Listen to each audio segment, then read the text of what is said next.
নাম বাবার? হ্যাঁ, যতীন্দ্র দাস। ইসা বাজার? হ্যাঁ, কবর টিলা।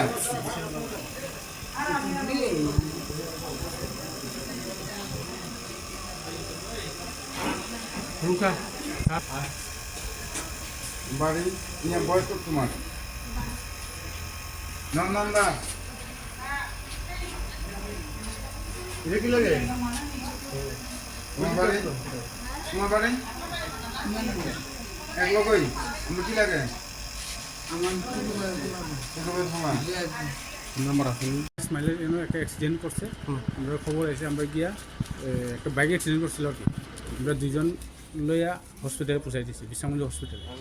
বাইকে লগে আর কি আছে? দুইজন আছে। দুজন না? একজনের নাম হইল চন্দন দাস আর একজনের দীপ্তনু দাস। তারা তারা এখন কই আনছে? কারণ বিশ্রামগঞ্জ হসপিটালে। আপনারা কোন ফায়ার সার্ভিস থেকে? বিশ্রামগঞ্জ। ঠিক আছে, ঠিক আছে, চলো।